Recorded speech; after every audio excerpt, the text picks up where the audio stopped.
We found இட்ல இன்னைக்கு UPI பற்றின ஒரு இன்ட்ரெஸ்டிங்கான விஷயம் பார்க்க போகிறோம். 2016 இந்தியன் கவர்மெண்ட் டெவலப் பண்ண ஒரு ரியல் டைம் பேமெண்ட் சிஸ்டம் 2026 வந்து உலகத்தில் நம்பர் 1 ரியல் டைம் பேமெண்ட் சிஸ்டம்ஸாக இருக்குது. ஸோ கிட்டத்தட்ட 24 லட்சம் கோடிக்கு மேலான டிரான்சாக்ஷன்ஸ் வந்து மாதம் நடக்குது இந்த ஆப்பில். ஸோ கூகுள் பே, ஃபோன்பே இந்த 2 ஆப்ஸ் தான் வந்து இந்தியாவில் வந்து நம்பர் 1 நம்பர் 2 பொசிஷனில் இருக்கிற ஆப்ஸு. 2 ஆப்பும் சேர்ந்து வந்து 80% மேலே யூபிஐ டிரான்சாக்ஷன்ஸ் வந்து கண்ட்ரோல் பண்ணிக்கிட்டு இருக்காங்க. இது ஒரு ஆபத்தான விஷயம். ஏன் அப்படின்னு கேட்டிங்கன்னா, Google Pay Google company own பண்ணுற ஒரு ஆப்பு. அதே மாதிரி ஃபோன்பே இந்தியன் கம்பெனியாக இருந்தது, வால்மார்ட்டுங்கிற யூஎஸ் கம்பெனி வாங்கிட்டாங்க.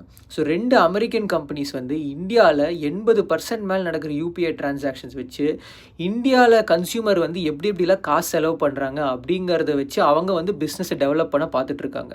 ஸோ இந்தியாவில் டெவலப் பண்ண ஒரு சிஸ்டம் இந்தியாவில் டிரான்சாக்ஷன்ஸ் நடக்கிறத வச்சு 2 அமெரிக்கன் கம்பெனிஸ் பெனிஃபிட் ஆகிட்ருக்காங்க. இது ஒரு ஆபத்தான விஷயம். ஸோ நம்ம சார்பாக வந்து நம்ம என்ன பண்ண முடியும் அப்படின்னா, முடிஞ்ச அளவுக்கு நம்ம வந்து இந்தியன் ஆப்ஸை யூஸ் பண்ணுங்கள். பீம், பேடிஎம், அதே மாதிரி நவி. ஸோ என்னோட பாயிண்ட் ஆஃப் வியூவில் இதெல்லாமே யூஸ் பண்ணியிருக்கேன். பெரிய வித்தியாசம் இல்லை. ஸோ நம்ம முடிஞ்ச அளவுக்கு இந்தியன் ஆப்ஸ் யூஸ்